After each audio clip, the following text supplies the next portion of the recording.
Hola amigos de la Iglesia Bautista de Getsemaní, esta es la transmisión de hoy domingo 24 de octubre.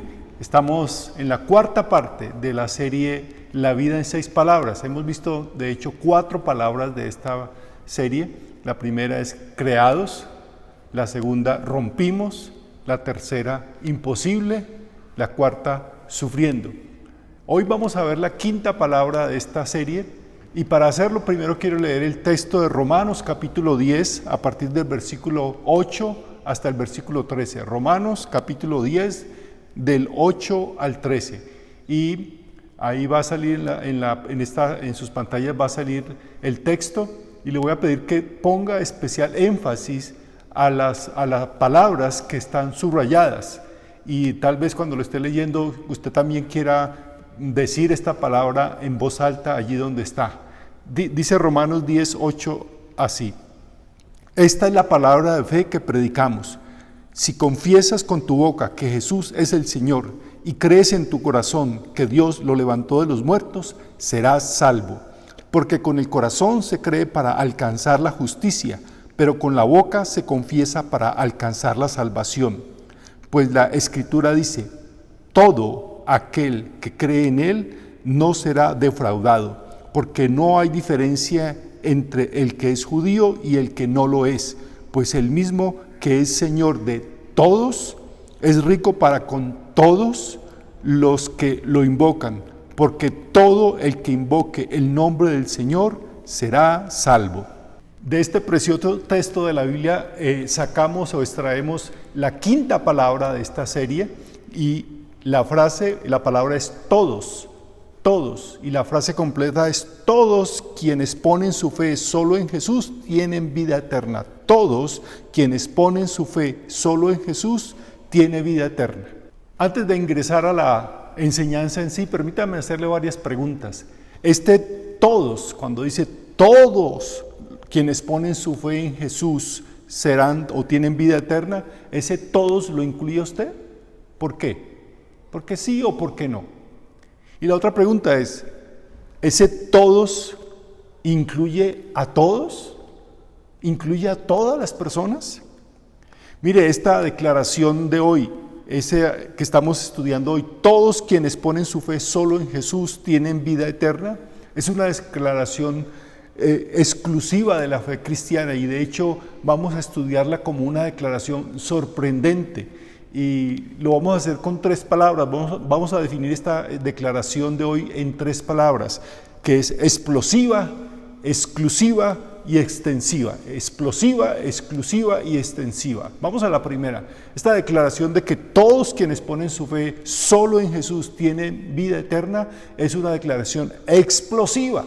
Y la razón más obvia para decir que es explosiva es porque ese todo no excluye a nadie. Nadie está por fuera de ese todos. Es una declaración que está abierta a todos. Muchas personas con las cuales he hablado a lo largo de mis años de ministerio pastoral siempre piensan que son demasiado malos para merecer ir al cielo, que piensan que han hecho cosas demasiado malas como para que Dios los salve, y piensan que están más allá de la posibilidad de ser salvos.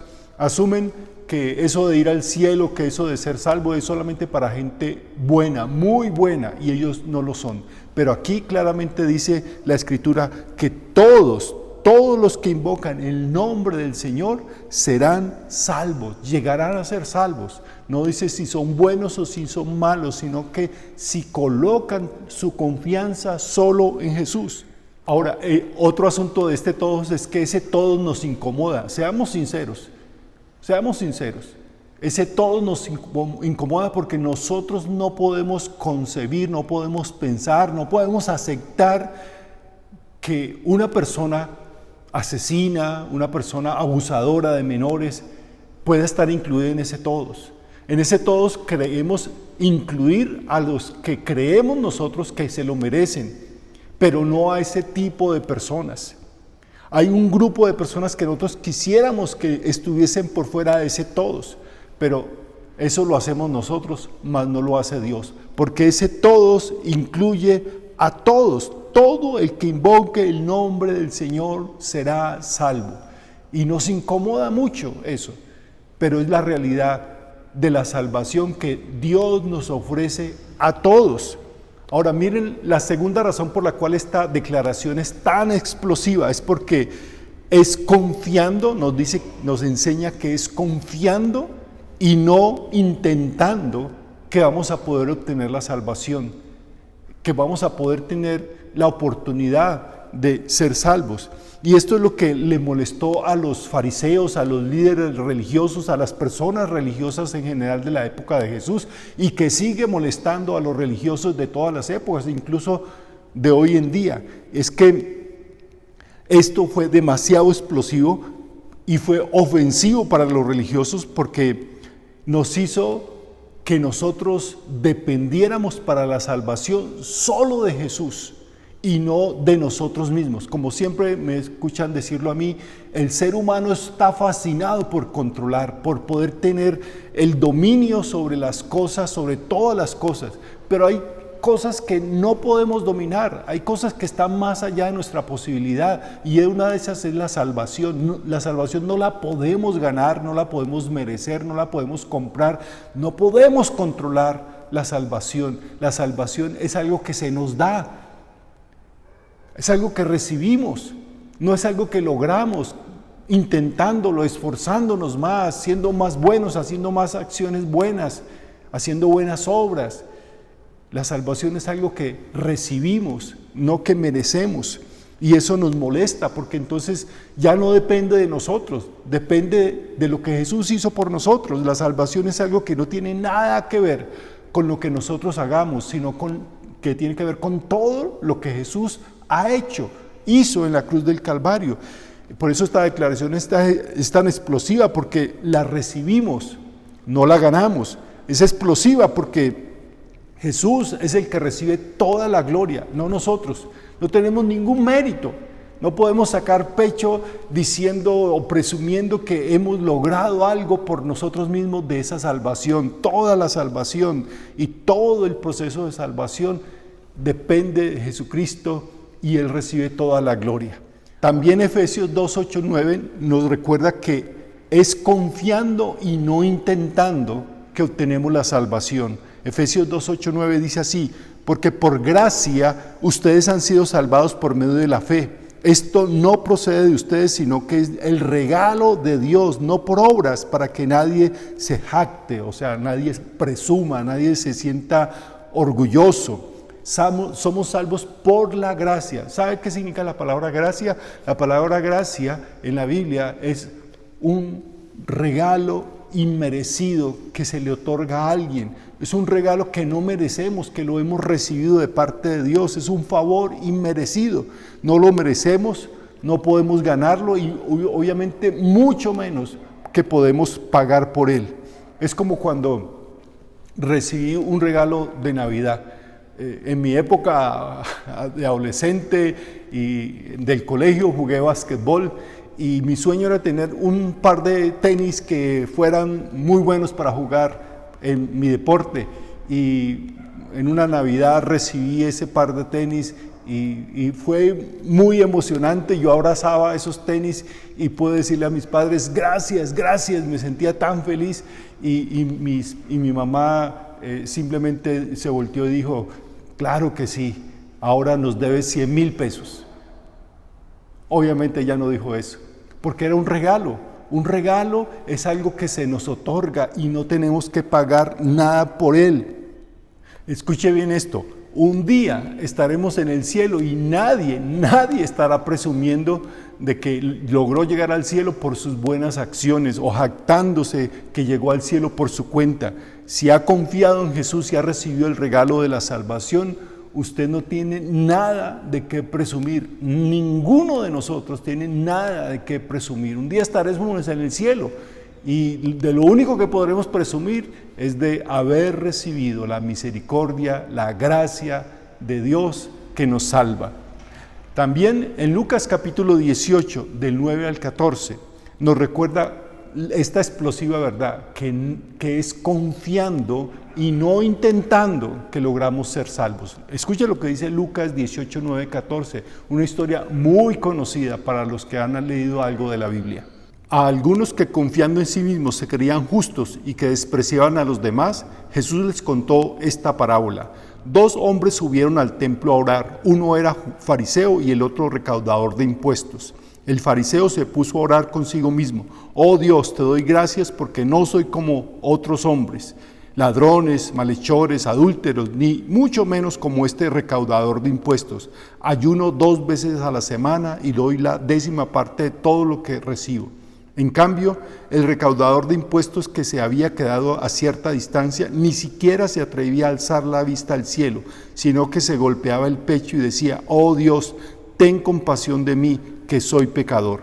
Les digo que este y no aquel volvió a su casa justificado ante Dios, pues todo el que a sí mismo se enaltece será humillado, y el que se humilla será enaltecido. ¿Cuál de estos 2 hombres lo representan a usted? Lo representa el fariseo, aquel hombre que presumía de sus buenas acciones, de su religiosidad, y pensaba que eso lo hacía más justo delante de los demás y más merecedor de la gracia de Dios, y que Dios lo debía premiar con el regalo o premiar con la salvación porque era muy superior a los demás. Este hombre religioso representa al típico fariseo de su época, que oraba siempre presumiendo de sus buenas acciones, como los religiosos de todas las épocas, que hoy en día también abundan en nuestras iglesias. O usted está más bien representado en aquel otro hombre que reconocía su pecado, sabía su condición y solamente se aferraba a la gracia, a la misericordia, a la bondad de Dios. Esta historia de Jesús se puede resumir en esta frase: en la raíz del intento está el orgullo, en la raíz de la confianza está la humildad. Y es verdad, aquellas personas que creen que por sus buenas acciones, su religiosidad, van a ganarse el cielo y que Dios va a tener que premiarlos con el cielo porque ellos han sido tan buenos, mejores que los demás, lo único que están exhibiendo es orgullo. El orgullo que no les hace confiar en Dios, porque en la raíz de la confianza está la humildad. Aquellas personas que pueden confiar en el Señor es porque se han despojado de su orgullo y ahora saben que pueden confiar en Dios, porque la humildad les hace reconocer su condición. Entonces, ¿cuál de estos 2 hombres lo representan a usted? ¿El hombre orgulloso de sus buenas acciones, su religiosidad, o aquel hombre pecador que reconoce su condición, pero se aferra con humildad y con confianza a Dios? Entonces, la primera palabra que describe bien la frase de hoy de que todos quienes ponen su fe solo en Jesús serán salvos es explosiva, porque explota todas nuestras expectativas y nuestras creencias de que podemos salvarnos a nosotros mismos, o siguiendo una religiosidad, o siguiendo nuestros propios merecimientos. Pero la segunda palabra es esta que describe la frase: es exclusiva, es una frase exclusiva. Todos quienes ponen su fe solo en Jesús. Jesús dijo lo siguiente en Juan 14:6: yo soy el camino, la verdad y la vida. Nadie viene al Padre sino por mí. Son palabras de Jesús. Y luego en Hechos 4:12 leemos lo siguiente: de hecho, en ningún otro hay salvación, porque no hay bajo el cielo otro nombre dado a los hombres mediante el cual podamos ser salvos. Estos 2 textos de la Biblia son claros. Jesús es el único camino. Jesús es el único camino que nos podrá llevar al cielo. Y no hay otro nombre en el cual podamos ser salvos. Recibimos la salvación confiando solamente en Jesucristo. Solo en Jesucristo. Algunos dirán: es que eso es exclusivista, eso deja por fuera a mucha gente. No deja por fuera a mucha gente, porque dice todo el que quiera. Todo el que quiera. Esta declaración de Jesús es exclusiva, pero no excluyente. No excluye, incluye, porque Él dice todo el que quiera puede ser salvo. Recibimos la salvación poniendo nuestra confianza, toda nuestra confianza en Jesucristo. Es claro que para poder ser salvos debemos colocar toda nuestra confianza solo en Jesús. No una parte de nuestra confianza la colocamos en Jesús y otra parte la colocamos en una religión o en una iglesia. No es que confiamos una parte en Jesús y con otra parte de nuestra fe, de nuestra confianza la colocamos en nuestras buenas acciones. O no confiamos una parte en Jesús y otra parte la colocamos de nuestra confianza en un líder religioso, pastor, sacerdote, apóstol, profeta, como lo quieran llamar. No una parte en Jesús y otra en mis buenas acciones. La fe en Jesús es nuestra única esperanza. Por eso esta frase, todos quienes ponen su fe solo en Jesús tienen vida eterna, es una frase explosiva. Es una frase exclusiva en segundo lugar y por último, en tercer lugar, es una frase extensiva. Todos quienes ponen su fe solo en Jesús tienen vida eterna. Miren, si el pecado tiene consecuencias enormes, como veíamos en la enseñanza pasada, el pecado tiene unas consecuencias enormes, gigantescas. Pues la gracia de Dios tiene unas consecuencias que son eternas, mucho más grandes. La Biblia es clara cuando dice que donde abunda el pecado, sobreabunda la gracia. Eso quiere decir que la gracia es mucho más superior que cualquier pecado nuestro. Cuando se trata del plan de salvación de Dios, como lo he explicado a la luz de la Biblia, la gente a menudo tiene una frase o una expresión muy común que suele decirlo de esta manera: suena demasiado bueno para ser verdad, suena demasiado bueno para ser verdad. Cuando se le plantea que el Evangelio enseña que la salvación es un regalo que nos hace Dios, que no tenemos que hacer nada porque Cristo lo hizo todo en la cruz por nosotros, que nosotros solamente recibimos la salvación como un regalo, no como un premio que lo hemos ganado por nuestro propio esfuerzo, sino que es un regalo que lo recibimos sin merecerlo. La gente sospecha y dice: eso suena muy extraño, demasiado bueno para ser verdad. Y la verdad es esta: si el evangelio que usted cree, el evangelio en el cual usted se ha criado y predica, no suena bueno para ser verdad, entonces ese evangelio no es ni bueno ni es verdad. Porque el evangelio de Jesús suena así de bueno para ser verdad, y es verdad, porque Jesús lo demostró con su vida, con su muerte y su resurrección. Es así de bueno. Quiero terminar la enseñanza de hoy guiándoles a hacer dos reflexiones. La primera: tal vez hoy esta verdad de que todo el que confía solo en Jesús tendrá vida eterna, le ha golpeado y le ha hecho aceptar que realmente tal vez usted nunca ha tenido la salvación, nunca ha recibido la salvación porque ha estado confiando en usted mismo, en sus buenas acciones, o ha estado confiando en una religión o en una tradición religiosa o en algo o en alguien más. Hoy es el día para que usted reciba ese regalo de la salvación confiando solo en Jesús. Confiando solo en Jesús. Lo puede hacer, está al alcance de todo el mundo. Por eso esta verdad es tan importante. Todos los que confían solo en Jesús. Y usted está incluido en ese todos, porque todos estamos incluidos. Y la segunda reflexión es que tal vez usted ha sido un cristiano por mucho tiempo, pero al mirar su vida no refleja que realmente usted es un seguidor de Jesús. Su vida está muy lejos, ¿no?, de ser como lo que Jesús espera que sea la vida de un cristiano.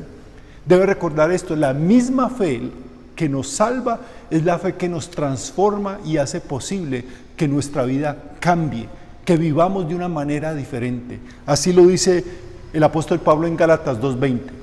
He sido crucificado con Cristo y ya no vivo yo, sino que Cristo vive en mí. Lo que ahora vivo en el cuerpo lo vivo por la fe en el Hijo de Dios, el cual me amó y dio su vida por mí.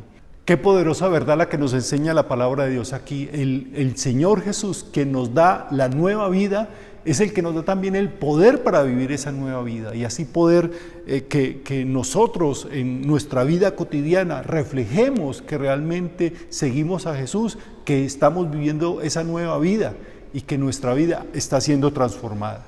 Cuando mis hijas eran pequeñas, siempre estábamos jugando algo que era riesgoso, y es que las colocaba en una parte alta y les decía que se arrojaran a mis brazos. Y siempre lo hacían, a veces al principio con temor, con cierto temor lo hacían, pero siempre terminaban lanzándose porque tenían la confianza de que su papá no las iba a dejar caer, que su papá las iba a atrapar y las iba a sostener. Miren, eso es lo que simboliza la gracia salvadora. Es arrojarnos con confianza a los brazos de un Dios que nos ha demostrado de todas las maneras posibles, que nos ama, que es poderoso para salvarnos y que no permitirá que nuestra confianza en Él sea defraudada. Entonces, arrójese a los brazos del Señor. Eso es lo que tenemos que hacer para poder disfrutar de la salvación que Jesús nos ofrece. Permítame entonces orar por usted que de pronto tiene dudas, temores, para que Dios remueva esos temores y le dé la confianza de arrojarse a los brazos de Dios, de nuestro Padre que nos salva. A usted que está luchando porque cree que usted puede ganarse la salvación por sus propios medios, que Dios remueva ese orgullo y que le dé un corazón humilde para confiar solamente en lo que Jesús ha hecho, y que podamos todos, como dice la Escritura, todo el que invoque, todo el que clame, todo el que invoque el nombre del Señor será salvo. Vamos a orar. Padre, muchas gracias te damos por darnos el conocimiento de que todos estamos incluidos en la obra salvadora de Jesucristo, porque Él murió por todos. Y como lo dice la Escritura, todo aquel que invoque el nombre del Señor será salvo. Y yo oro, Señor, por aquellas personas que tienen dudas, que tienen temor de confiar en ti, porque creen que no puede ser así de fácil, que eso suena demasiado bueno para ser verdad. Que ellos puedan dejar a un lado ese temor y arrojarse con confianza a los brazos tuyos de nuestro buen Salvador. Oro también por aquellas personas que de pronto, Señor, su orgullo, la confianza en una tradición religiosa, la confianza en una persona, la confianza en sus buenas obras, es lo que le está impidiendo confiar solamente en ti, Señor. Que ellos puedan tener un corazón humilde para reconocer que solo Jesús puede darle salvación, porque no hay otro nombre en el cielo y debajo de la tierra y en todo lugar en este universo en el cual podamos ser salvos, sino a través de Jesús. Por favor, Señor, que cada uno de nosotros pueda arrojarse a los brazos de Jesús, nuestro Salvador, y confiar así para recibir ese regalo de salvación. Te lo pedimos en el nombre de Cristo Jesús. Amén. Dios les bendiga a todos, confiemos en el Señor, y con la ayuda de Dios el próximo domingo estaremos poniendo fin a esta serie La vida en 6 palabras. No se lo pierdan, el miércoles a las 6:30, a las 7 de la noche el miércoles, la transmisión de nuestro estudio bíblico. Pasen feliz día, Dios les bendiga.